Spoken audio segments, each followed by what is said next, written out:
तो हम सबके अंदर कृपा होती है, हम सबके अंदर करुणा होती है, हम सब किसी न किसी व्यक्ति की मदद करना चाहते हैं, यदि भगवान ने हमें सामर्थ्य दिया है।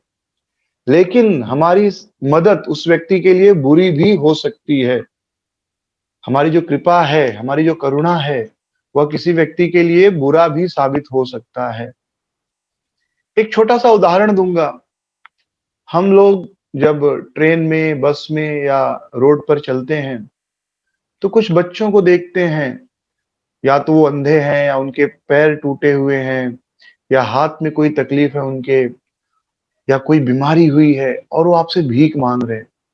या कोई औरत आ रही है, उसकी गोद में एक 2 महीने का या 1 साल का, 2 साल का बच्चा है, सोया हुआ, और वो आपसे भीख माँग रही है, बच्चे का चेहरा दिखा-दिखा कर। और हमारे अंदर उनके इस स्वरूप को देखकर करुणा जागृत हो जाती है और हम उन्हें कुछ न कुछ भीख, ₹1, ₹2, ₹5 दे देते हैं। ज़्यादा करुणा जागृत होती है तो ₹10 भी दे देते हैं। तो हमें लगता है कि हमने तो भला किया, लेकिन वास्तव में हम बड़ा ही अपकार कर रहे हैं। उपकार नहीं, अपकार, यानी हम बुरा कर रहे हैं। कैसे बुरा कर रहे हैं? कि वो बच्चे जो भीख माँगते हैं, वे जो माफ गैंग होता है, भीख माँगने वालों का गैंग, उनके द्वारा वो बच्चे अपहरण किए गए होते, किडनैपिंग गैंग। तो ऐसे लोग अलग-अलग राज्यों से बच्चों को किडनैप करते हैं और फिर उन बच्चों का हाथ तोड़ देते हैं, पैर तोड़ देते हैं, या उनको अंधा कर देते हैं, या शरीर में कोई घाव बना देते हैं और उनसे भीख मंगवाते हैं। और हम और आप जब उनको भीख देते हैं तो उनका धंधा बढ़ता है, वे लोग और ज़्यादा कमाते हैं। और कोई भी व्यक्ति जब ज़्यादा कमाता है, तो वो अपने व्यापार को बड़ा करना चाहेगा। तो ऐसे लोग जो भीख मंगवाने का व्यापार करते हैं, अपने व्यापार को बढ़ाने के लिए और बच्चों को किडनैप करते हैं। तो उस बच्चे को भीख देकर आप करुणा नहीं कर रहे हैं, कृपा नहीं कर रहे हैं, बल्कि आप एक रास्ता खोल रहे हैं कि जो भीख माँगने वाला गैंग है, माफिया गैंग, वे और ज़्यादा बच्चों को किडनैप करें, और ज़्यादा भीख माँगने के लिए बच्चों को वो लेकर आएँ, क्योंकि ये धंधा बढ़ रहा है। तो उपकार जो यह है, यह हमें समझना चाहिए कि उपकार कहाँ करना चाहिए और कहाँ नहीं करना चाहिए।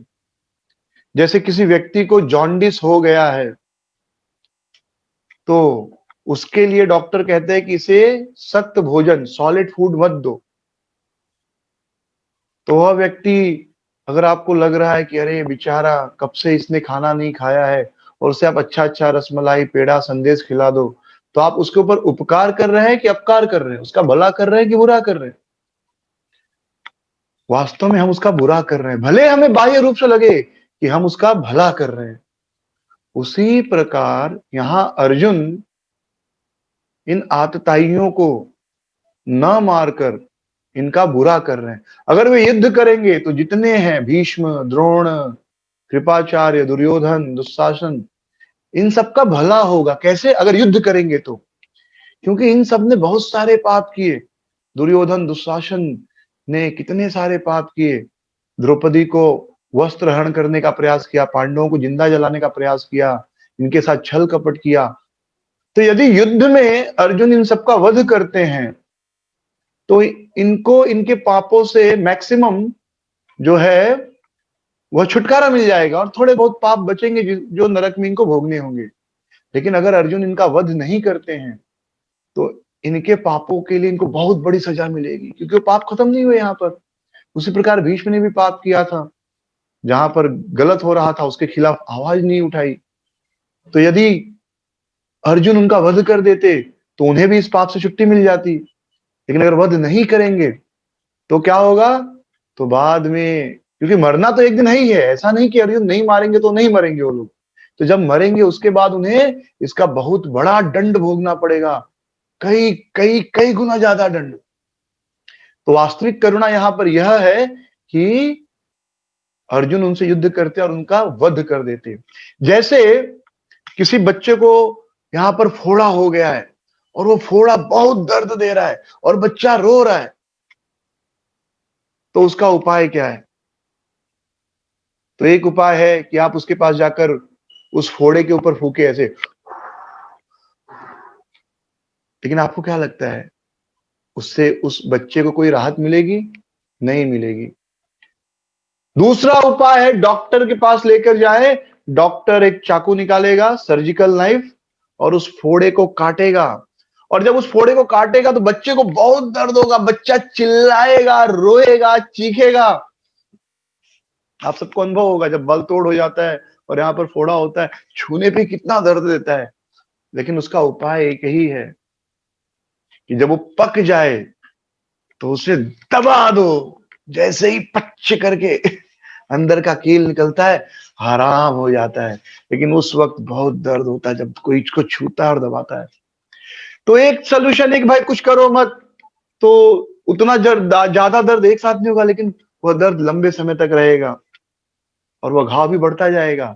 और एक उपाय है कि जब वो पक गया है तो उसे दबा दो। आदमी की तो एक समय जान निकल जाएगी ऐसा लगेगा, लेकिन उसके बाद उसे आराम हो जाएगा। तो करुणा आराम देने में नहीं, कभी कभी कष्ट देने में भी है।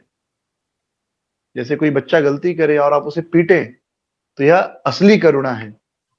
एक चोर हमेशा चोरी करता था, बहुत प्रसिद्ध चोर हो गया था, राजा प्रजा सब परेशान। पर अंत में वह चोर पकड़ा गया। जब वह चोर पकड़ा गया तो राजा बहुत खुश हुआ और राजा ने तुरंत उसे मृत्यु दंड की सजा दे दी, कि इसे मृत्यु मिल जानी चाहिए, मृत्यु दंड दे दिया। उससे उसकी आखिरी इच्छा पूछी गई तो उस बालक ने कहा, उस चोर ने कहा कि मुझे मेरी मां से मिलना है, आखिरी बार गले मिलना है। तो वह चोर अपनी मां के गले लगा और उसके कान काट लिए जोर से। मां जोर जोर से चिल्लाने लगी। सब लोग हैरान हो गए कि भाई इस चोर ने अपनी ही मां का कान क्यों काटा।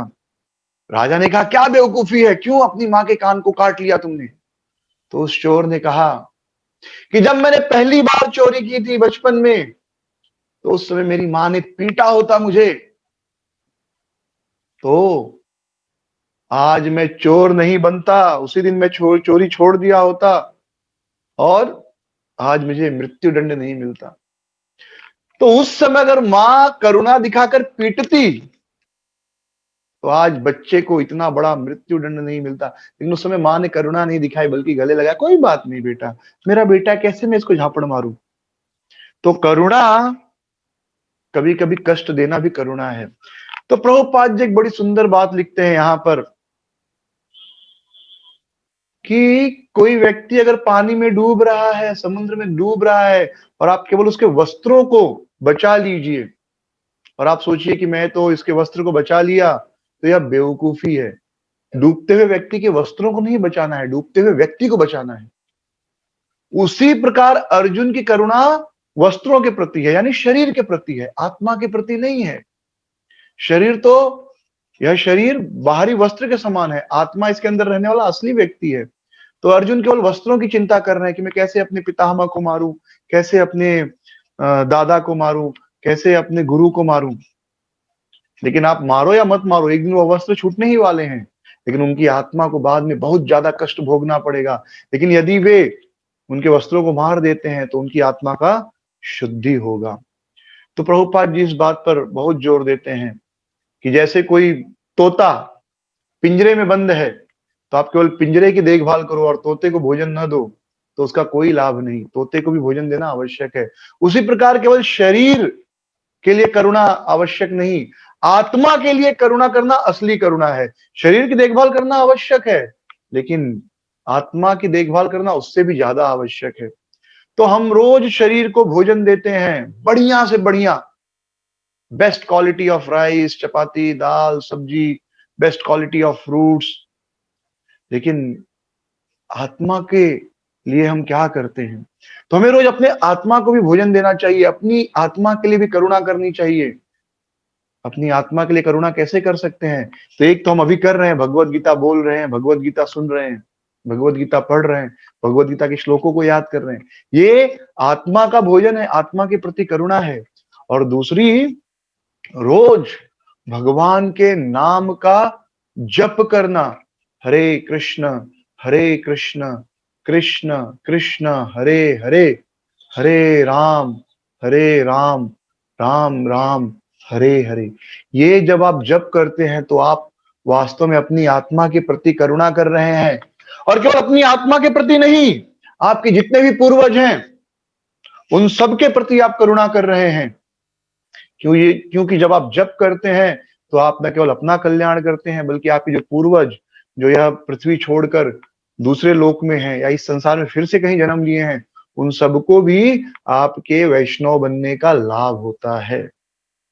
Thank you. Hare Krishna. If you like this video, please like, share and subscribe our channel. Hare Krishna.